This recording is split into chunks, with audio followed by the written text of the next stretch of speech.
అందరికీ నమస్తే. నేను మీ హోస్ట్ అక్షర విహారి. ఈరోజు మన గెస్ట్ ప్రముఖ ఆధ్యాత్మికవేత్త, దేవి ఉపాసకులు, ప్రముఖ వాస్తు జ్యోతిష్య పండితులు రవికిరణ్ శర్మ గురువు గారు మనతో పాటు స్టూడియోలో ఉన్నారు. గురువు గారితో మాట్లాడదాం. నమస్తే గురుగారు. నమస్కారం. ఎలా ఉన్నారు? బాగున్నానమ్మా. గురుగారు, ముందుగా మీకు అలాగే మా ప్రేక్షకులందరికీ శ్రీ క్రోధినామ సంవత్సర శుభాకాంక్షలు, అలాగే ఉగాది శుభాకాంక్షలు. ధన్యవాదాలు. అందరికీ కూడా ఆ దేవి అనుగ్రహం కలగాలి, కొత్త సంవత్సరంలో అమ్మవారి అనుగ్రహం కలగాలని ఆశీర్వదిస్తున్నాను.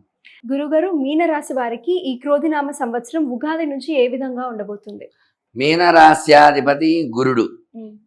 మీనము అంటే అందరికీ తెలిసిందే చేప.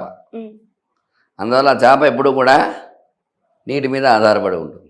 అట్లాగే ఈ రాశివారు, ఈ లగ్నం జాతకులు ఎప్పుడు కూడా పక్కవారి మీద ఆధారపడుతూ ఉంటారు. అందువల్ల ఏలినాటి శని ప్రభావం వీళ్ళకి ఎక్కువగా ఉంటుంది. ఏలినాటి శని ప్రభావం ఎక్కువగా ఉండడం వల్ల ఆదాయం 14, వ్యయం 5, రాజ్యపూజం 2, అవమానం 4గా పరిగణించబడుతుంది. అయితే వీళ్ళకి అనుకూలతల కంటే కూడా ప్రతికూలతలు వీళ్ళకి కూడా ఎక్కువగానే ఉన్నాయి. ఎందువల్లంటే ఏలినాటి శని ప్రభావం ఎక్కువగా ఉండడం వల్ల రాహుకేతువులు ప్రతికూలంగా ఉన్నారు వీళ్ళకి. ఈ రాహుకేతువులు ప్రతికూలంగా ఉండడం వల్ల ఖచ్చితంగా ఇబ్బందులు వస్తూ ఉంటాయి. ఎందువల్లంటే గ్రహాల్లో మనకి 5 గ్రహాలు పాపగ్రహాలు, 4 గ్రహాలు శుభగ్రహాలు. అందులో 3 గ్రహాలు ఇందులో పాపంగానే ఉన్నాయి. అందువల్ల ఈ పాపగ్రహాలుగా ఉండడం వల్ల అవి మంచి స్థానంలో లేకపోవడం వల్ల చదువు విషయంలో విద్యార్థులు వెనకబట్టము, జ్ఞాపకశక్తి లేకపోవటము, చదివింది మర్చిపోవటము ఇట్లాంటివి జరుగుతూ ఉంటాయి. తగు జాగ్రత్త వహించాలి. అట్లాగే ఉద్యోగపరంగా ప్రయత్నాలు చేసేవాళ్ళు పక్కవారు ఈ ఉద్యోగం చేస్తే బాగుంటుంది, ఆ ఉద్యోగం చేస్తే బాగుంటుంది, ఆ పక్క వాళ్ళ ఆలోచనలు బట్టి వీళ్ళు నిర్ణయాలు తీసుకోవడం వల్ల సరైన ఉద్యోగం సాధించలేకపోవడం. ఎందువల్ల అంటే ఆలోచన శక్తి ఎవరికి వారే చేయగలగాలి. ఎప్పుడైతే పక్కవారు ఒపీనియన్ మీద డిపెండ్ అవుతామో వాళ్ళకి నచ్చింది వాళ్ళు చెప్తారు తప్ప వీళ్ళకి నచ్చింది చెప్పరు కదా. దానివల్ల కూడా ఆలోచించి తగు నిర్ణయం తీసుకోవాలి. ఉద్యోగ విషయంలో మంచి ఉద్యోగం చేసేవాళ్ళు కాస్త ప్రతికూల పరిస్థితులు వస్తూ ఉంటాయి, జాగ్రత్త వహించాలి. లేదంటే ఉద్యోగం తీసివేయటం ఇట్లాంటివి జరుగుతూ ఉంటాయి. ఎందువల్ల అంటే ఈ రాశిలో ఏలినాటి శని ప్రభావం, రాహుకేతువుల ప్రభావం వల్ల ఎక్కువగా ఉన్నాయి. రాహుకేతువులు అనుకూలత లేకపోవడం వల్ల ప్రమోషన్ ఎలా ఉన్నా డిమోషన్ వచ్చే అవకాశాలు ఉంటాయి, కింద దిగజారిపోయే అవకాశాలు ఉంటూ ఉంటాయి. అందువల్ల ఉద్యోగ విషయంలో తగు జాగ్రత్త వహించాలి. వివాహ విషయంలో తగు జాగ్రత్త వహించాలి. వివాహం కూడా ప్రతికూలంగానే ఉన్నాయి.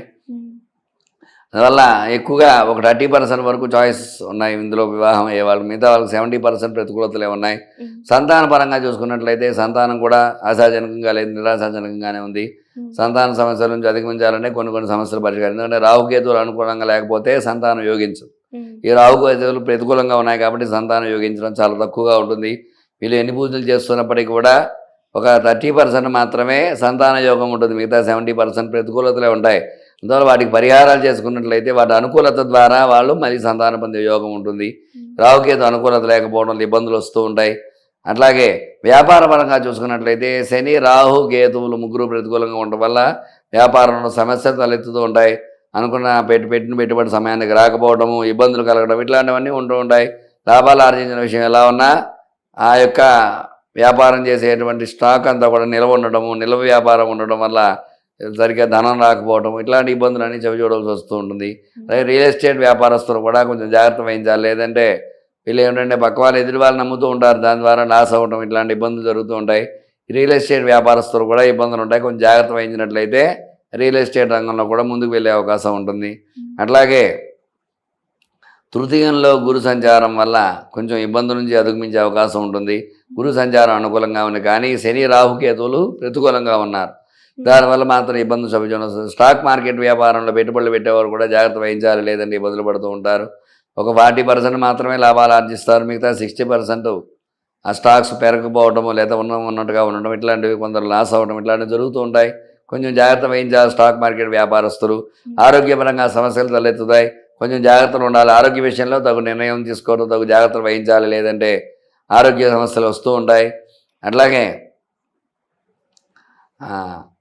రాజకీయ పరంగా చూసుకున్నట్లయితే ఈ మీనరాశి వారు ఈ సంవత్సరం గెలుపొందడం చాలా నిరాశాజనంగానే ఉంటుంది. ఎందువల్ల అంటే గ్రహానుకూలత తక్కువగా ఉండడం వల్ల వీళ్ళు ఎన్ని ప్రయత్నాలు చేస్తున్నప్పటికీ కూడా, ఎంత ధనం ఖర్చు చేసినప్పటికీ కూడా రాజకీయ పరంగా ముందుకు వెళ్ళలేకపోవచ్చు. ఎందుకంటే ఆ పదవుల్లో గెలుపొందడం చాలా కష్టంగా ఉంటుంది. జాగ్రత్త వహించి తగు పరిహారాలు చేసుకున్నట్లయితే గెలుపొందే అవకాశాలు ఉంటాయి. సినీ రంగంగా చూసుకున్నా కూడా సినీ పరిశ్రమ కూడా అంతంత మాత్రంగా ఉంటుంది. కొంచెం జాగ్రత్త వహించాలి.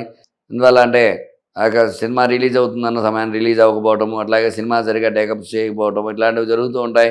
కొన్ని జాగ్రత్తలు వహించినట్లయితే మాత్రం సినీ రంగంలో కూడా అనుకూలతలు ఉంటాయి, లేదంటే ప్రతికూలతలు చూడాల్సి వస్తూ ఉంటుంది. మొత్తం మీద ఓవరాల్గా చూసినట్లయితే కోర్టు వ్యవహారాలు కూడా వీళ్ళకి ప్రతికూలంగానే ఉంటాయి, అనుకూలతలు తక్కువగానే ఉంటాయి.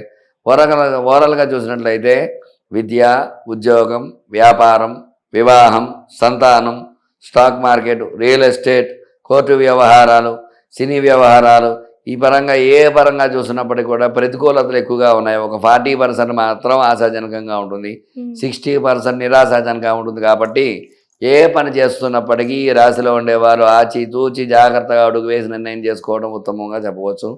అట్లాగే శని రాహు కేతువులు పరిహారం చేయటము, శనికి జపం చేయటము, రాహుకేతువులు జపాలు చేయటము, అలాగే రాహుకేతు పూజ చేయటము, కాళహస్తిలో పూజ చేయించుకోవడం ఇట్లాంటివి చేయడం ద్వారా, శని రాహుకేతువులు పరిహారం చేయడం ద్వారా, సుబ్రహ్మణ్య ఉపాసన, సుబ్రహ్మణ్య ఆరాధన చేయడం, సర్పసూక్త పారాయణ చేయడం ఇట్లాంటివి చేయడం ద్వారా, ఈ యొక్క శని రాహు కేతువులు హోమాలు చేయడం ద్వారా ఖచ్చితంగా వీళ్ళు ఆ యొక్క నిరాశాజనకంగా ఉండే ఫలితాల నుంచి ఆశాజనకంగా అభివృద్ధి చేసుకునే అవకాశాలు ఉంటాయి.